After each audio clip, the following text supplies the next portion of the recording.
Dr. Samia Suluhu Hassan, karibu sana Meatu. Tunaukaribisha sana Meatu. Wananchi wa jimbo la Kisesa wako hapa, wananchi wa jimbo la Meatu wako hapa. Mheshimiwa Rais, hotuba yangu itakuwa na vipengele vitatu tu vifupi kwa dakika 5 nilizopewa. Mwanzo nitakuwa na maombi, nitakuwa na changamoto, nitakuwa na pongezi. Mheshimiwa Rais,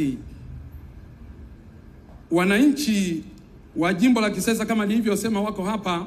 Naanza na maombi. Moja, Mheshimiwa Rais, umetoka Bariadi kwa barabara ya vumbi kuja Kisesa, kuja Mwandoya, kuja hapa Mwanuzi. Utatoka hapa utaenda Bukundi, utaenda Mkalama, utaenda Iguguno, utaenda Singida kwa barabara ya vumbi. Mheshimiwa Rais, hii barabara ilishafanywa usanifu muda mrefu wa kina na ikakubalika kujengwa na inazo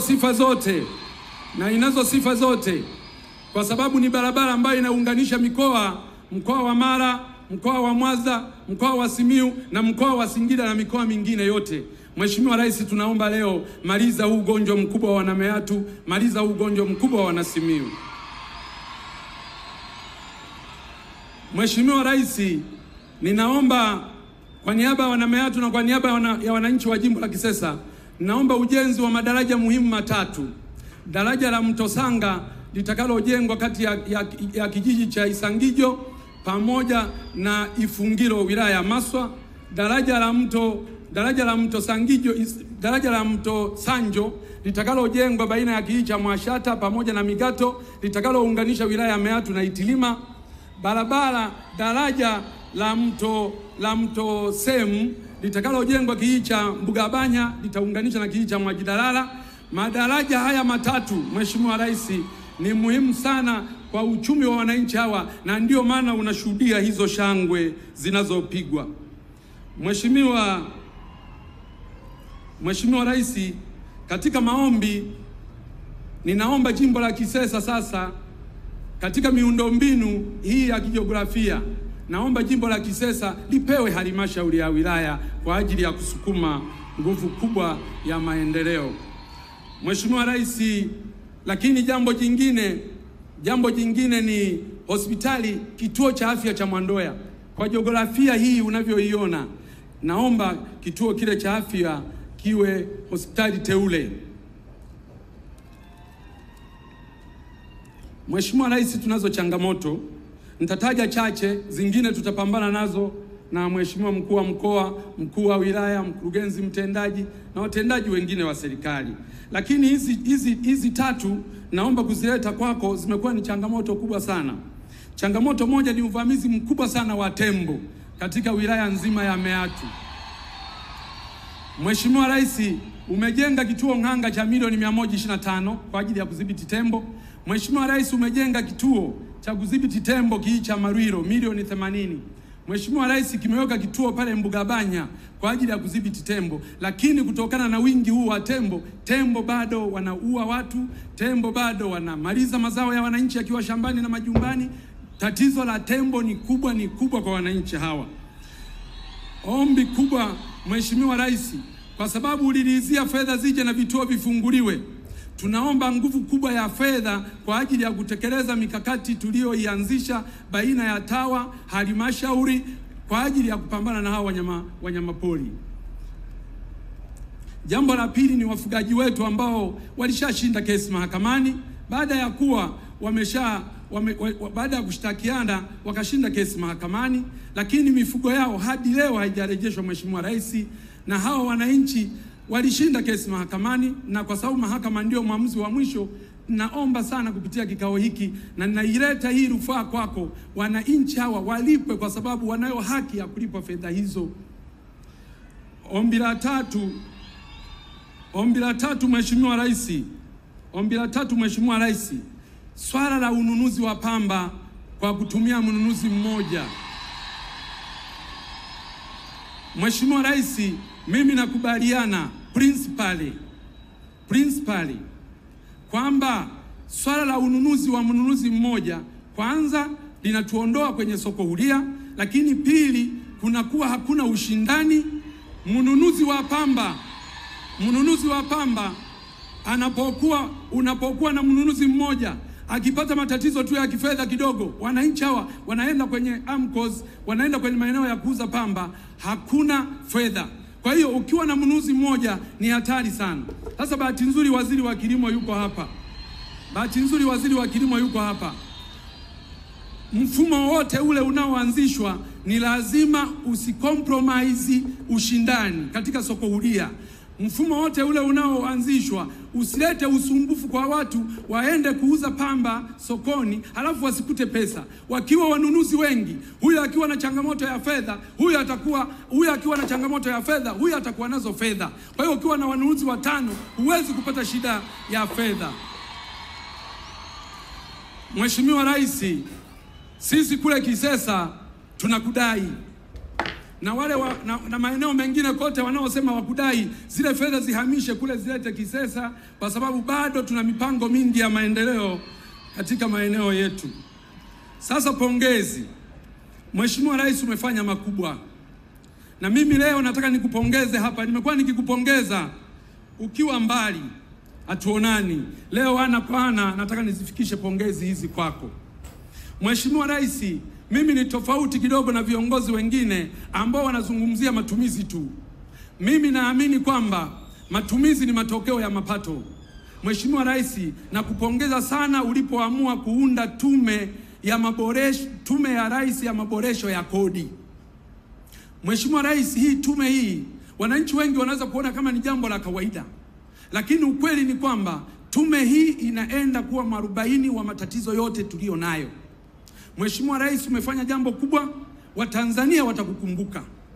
Kwa tume yetu hii, matokeo ya hii tume yatakapoletwa kwa wananchi na utekelezaji wake, tunajua fedha kwa ajili ya maendeleo katika nchi yetu zitaongezeka. Mapato yanayokusanywa leo, mimi na hapa Mpina, mapato yanayokusanywa leo na TRA pamoja na taasisi zingine za serikali yataongezeka mara 2 au zaidi. Sasa Mungu atupe nini wa Tanzania? Rais wetu umelibuni hili, na ninajua tume ya mipango muda mfupi italeta taarifa yake, na sisi akina Mpina tutahakikisha mapendekezo hayo yaliyoletwa na hiyo tume, hata yakiletwa kesho kutwa tu, bunge likiwa limebakiza siku 5, tutayasimamia kikamilifu ili kuhakikisha kwamba Watanzania wanapata tija kubwa. Tutakuwa tumetibu leo, tutapata fedha nyingi za maji, fedha nyingi za elimu, fedha nyingi za afya, fedha nyingi za kila mahala.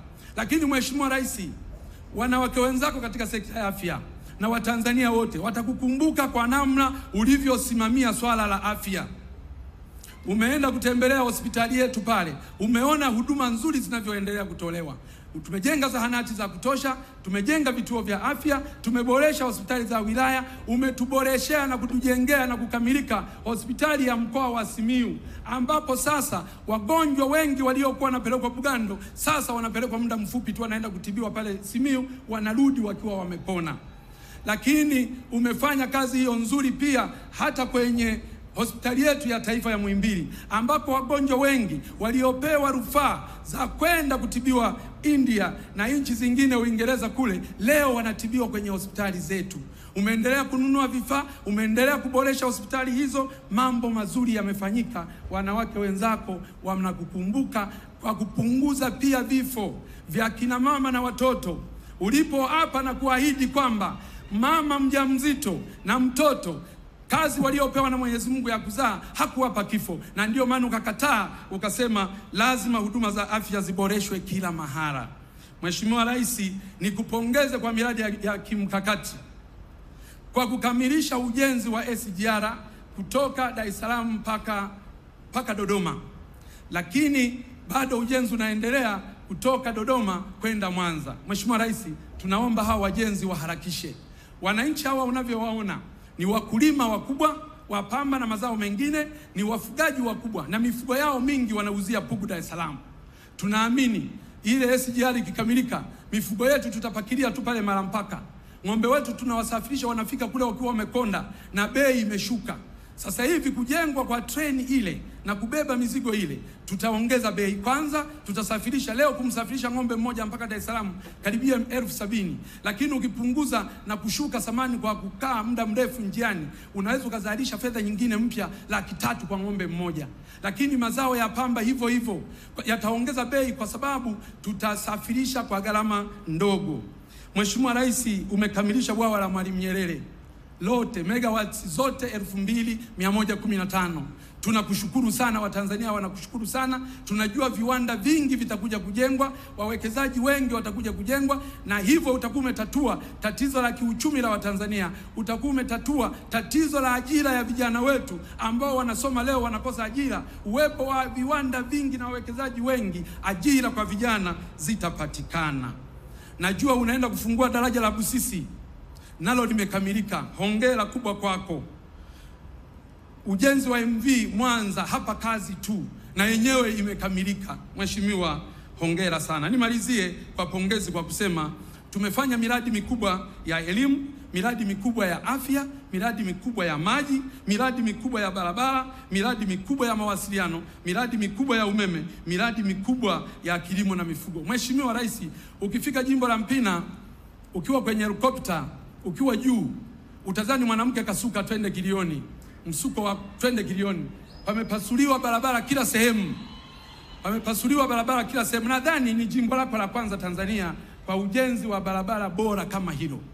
Na tumeletewa kwenye barabara ni kama bilioni 7, kwenye maji bilioni 8, na maji menyewe tumepiga hatua kweli kweli. Mheshimiwa Rais, changamoto ya muda. Umesema hapa mradi wa tabia ya nchi ule wa Ziwa Victoria. Mheshimiwa Rais, najua unakumbuka vizuri nikiwa naibu wako ofisi ya makamu wa rais muungano na mazingira. Mheshimiwa Rais, nilikuwa nakusogezea mafaili ya hilo. Tulianza zamani, na huo mradi uliuanza zamani, hujauanza ukiwa rais.